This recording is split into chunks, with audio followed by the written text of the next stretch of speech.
भारत की परंपरा में बहुत पवित्र दान माना गया है। कई यज्ञों से ज्यादा फलदायी माना गया है और इस आपके इस कार्य के प्रति जो फल आपको प्राप्त होने जा रहा है, इसके साथ हमें भी सौभाग्य मिला है कि हम भी इसके साथ सहभागी बन पाएंगे। मैं इसके लिए आप सबके प्रति हृदय से आभार व्यक्त करते हुए आपका अभिनंदन करता हूं, आप सबका मैं स्वागत करता हूं। लेकिन सामूहिक विवाह की योजनाएं कितनी लोकप्रिय हुई। मुझे याद है जब मैंने समाज कल्याण विभाग के द्वारा गरीब कन्याओं की शादी के लिए सामूहिक विवाह की योजना लागू की थी, हमने उसमें ये कहा था कि कोई भी जाति की कन्या है, अगर सामूहिक विवाह के उस आयोजन के साथ वह परिवार सहमत है तो सरकार इसमें पूरा सहयोग करेगी, पूरा उसमें खर्चा उठाएगी। इस समय 51,000 रुपये हम मुख्यमंत्री सामूहिक विवाह की योजना में उन गरीब परिवारों को उपलब्ध करवाते हैं। उस समय विपक्ष के लोगों ने इस पे उंगली उठाई थी, उन्होंने कहा था कि ये कन्या का अपमान है, गरीब का अपमान है। लेकिन देखते ही देखते आज मैं देख रहा हूं कि लगभग 1.25 लाख के आसपास गरीब कन्याओं की शादी केवल और केवल सामूहिक विवाह योजना के अंतर्गत प्रदेश के अंदर संपन्न हुई है। और ऐसे ही श्रम विभाग के द्वारा जो आयोजन सामूहिक विवाह के आयोजित किए जा रहे हैं, इसमें भी काफी बड़ी संख्या में ये आयोजन प्रदेश के अंदर अलग अलग स्थानों पर, कभी मिर्जापुर में, कभी आगरा में, कभी अलीगढ़ में, कभी मुरादाबाद में, कभी गोरखपुर में, और आज प्रदेश की राजधानी लखनऊ में 3507 जोड़े वैवाहिक सूत्र के साथ बंध करके अपने एक नए जीवन की शुरुआत कर रहे हैं। श्रमिक राष्ट्र का निर्माता है और इसलिए उसके सुख दुख में सहभागी बनना ये किसी भी लोक कल्याणकारी सरकार का पहला कर्तव्य बनता है। और अपने उसी कर्तव्य का निर्वहन करते हुए सरकार ने अनेक कल्याणकारी योजनाएं इस दिशा में प्रारंभ की हैं। हम सब जानते हैं पिछले 1 वर्ष से पूरा प्रदेश और पूरा देश कोरोना महामारी से जूझ रहा है।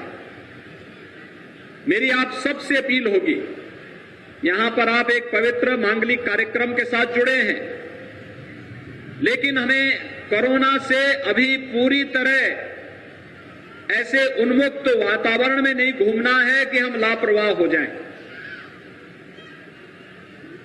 जिस बात को लेकर के प्रधानमंत्री जी बार बार कहते हैं कि हमें बार बार इस बात को ध्यान में रखना पड़ेगा, बीमारी के उपचार से महत्वपूर्ण बचाव होता है और बचाव के लिए महत्वपूर्ण है कि हम लोग 2 गज की दूरी और मास्क जरूरी का पालन जरूर करें।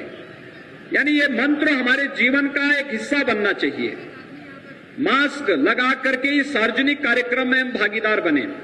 मास्क लगा करके आप बोल भी सकते हैं, मास्क लगा करके अपनी बातों को रख भी सकते हैं, लेकिन कोरोना के प्रति सावधानी, क्योंकि एक बार फिर से कोरोना की कहर कई राज्यों में बरतती भी दिखाई दे रही है। बहुत सारे राज्य हैं जहां मामले तेजी के साथ बढ़े हैं। यातायात की सुविधाएं आसान होने के नाते खेती बाड़ी के लिए आसन्न जो पंचायत चुनाव है, इसके लिए लोग गांव आ रहे हैं, उसमें सावधानी और सतर्कता अत्यंत आवश्यक है।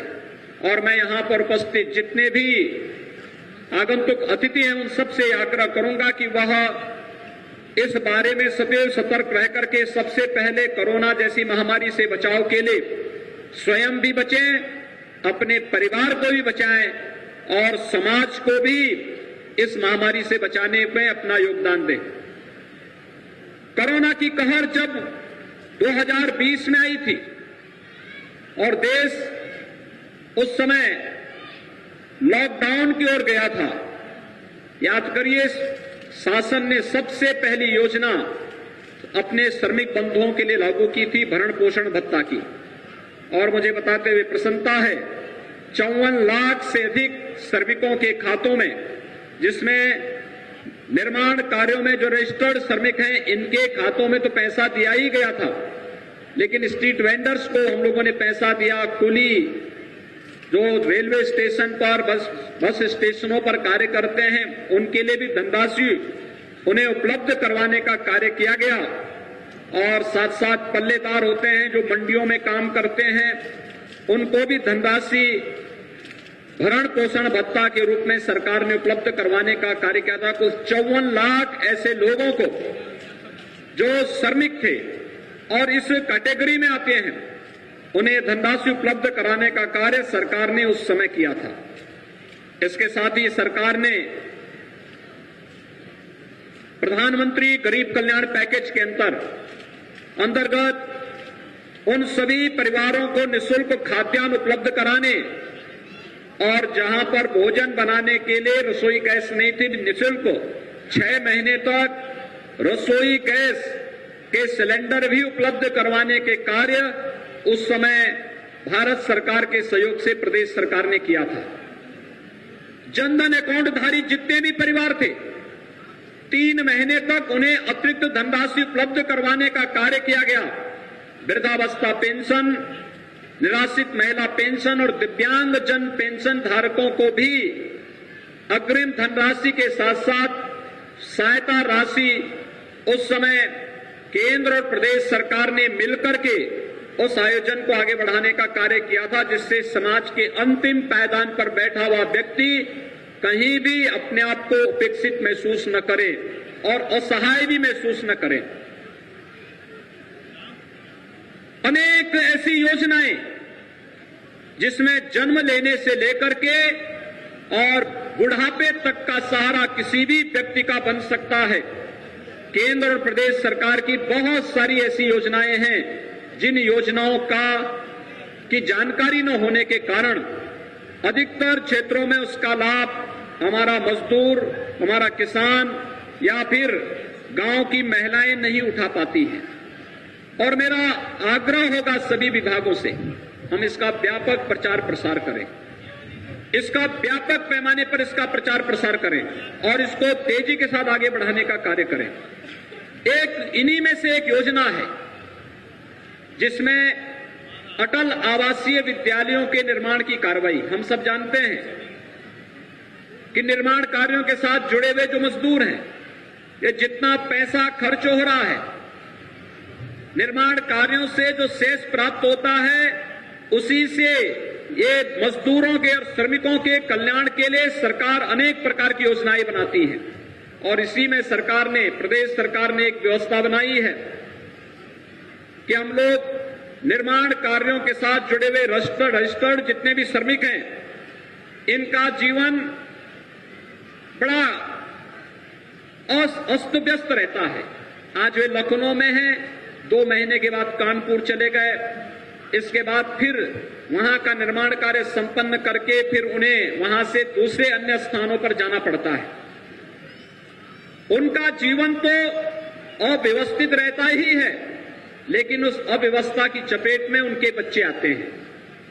और इसलिए सरकार ने तय किया है प्रदेश के अंदर 18 स्थानों पर, यानी 18 हमारे पास कमिश्नरी हैं, उन कमिश्नरी मुख्यालयों पर हम लोग 18 अटल आवासीय विद्यालय चलाएंगे, जिसमें आज की अत्याधुनिक शिक्षा श्रमिकों के बच्चों को और अनाथ बच्चों को दी जा सके।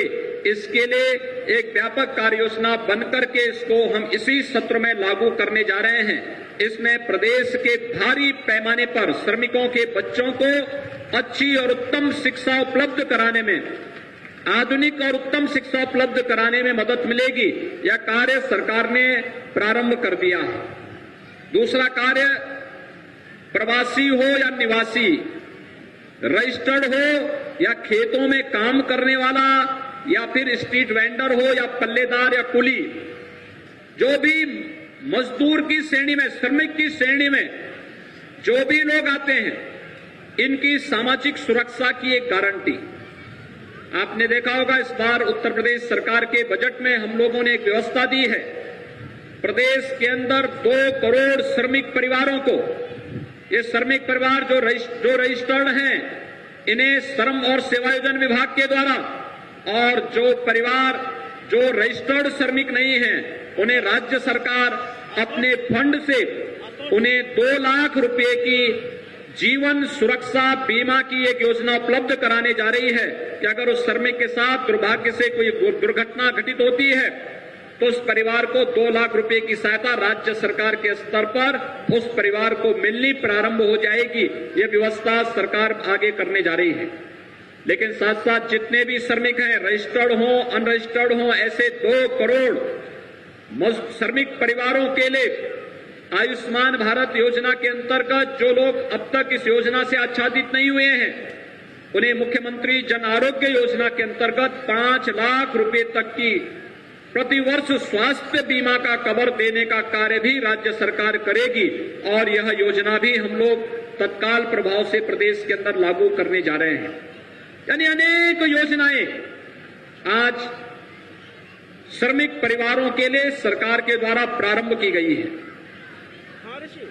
स्वाभाविक रूप से आपके बगैर कोई भी इंफ्रास्ट्रक्चर खड़ा नहीं हो सकता है, कोई भी निर्माण आगे नहीं बढ़ सकता है और आपकी इस ताकत को एक सकारात्मक दृष्टि से लेकर के सरकार ने अपनी सकारात्मक ऊर्जा उसके साथ जोड़ा है और उसको एक साथ आगे बढ़ा करके इन तमाम प्रकार की योजनाओं को आगे बढ़ाने का कार्य किया गया है। आज उसी का परिणाम है कि 3507 जोड़े श्रमिक परिवारों से जुड़े हुए एक साथ यहां पर अपनी नए जीवन की शुरुआत कर रहे हैं। कितने आप सौभाग्यशाली हैं।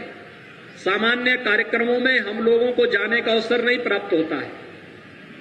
हमारे यहां मंत्रियों के परिवार में, हमारे जनप्रतिनिधियों के परिवार में मांगलिक कार्यक्रम होते हैं, हम लोगों को जाने का अवसर नहीं मिल पाता है, समय भी नहीं निकल पाते हैं। लेकिन इस सामूहिक विवाह में मुझे भी आना पड़ा, हमारे श्रम और सेवायोजन मंत्री को भी आना पड़ा, हमारे कानून मंत्री को भी आना पड़ा, बाल विकास और महिला और बाल विकास और पुरस्कार विभाग की मंत्री को भी आना पड़ा और साथ साथ विभाग के राज्य मंत्री को भी आना पड़ा। अपने सभी कार्यक्रमों को स्थगित करते हुए आज हम सब आपके बीच में हैं। हमारे अधिकारीगण, सभी अधिकारी यहां पर मौजूद हैं, पुलिस के अधिकारी भी हैं, प्रशासन के अधिकारी भी हैं, श्रम विभाग के अधिकारी भी हैं। ये सभी लोग आपके सामूहिक विवाह का साक्षी बन करके वर और वधू को अपना आशीर्वाद और उनके उज्जवल भविष्य की कामना करने के लिए यहां पर पधारे हैं। यह एक बहुत सौभाग्य और मांगलिक कार्यक्रम के साथ एक मंगलदायी अवसर भी है। मैं इस अवसर पर आप सबके प्रति अपनी शुभकामनाएं व्यक्त करता हूं और विश्वास व्यक्त करता हूं कि आप सब शासन की कल्याणकारी योजनाओं के साथ जुड़ करके प्रत्येक नागरिक तक इन योजनाओं का लाभ पहुंचाने का कार्य करेंगे। एक बार फिर से श्रम विभाग के मंत्री श्री स्वामी प्रसाद मौर्य जी को, मुन्नूलाल कोरी जी को और विभाग के सभी अधिकारियों को हृदय से साधुवाद देते हुए नौ दंपतियों को मैं प्रदेश शासन की ओर से हृदय से बधाई देता हूं, अपनी शुभकामनाएं देता हूं और ईश्वर से आप सबके मंगल में भविष्य की कामना करता हूं। धन्यवाद। जय हिंद।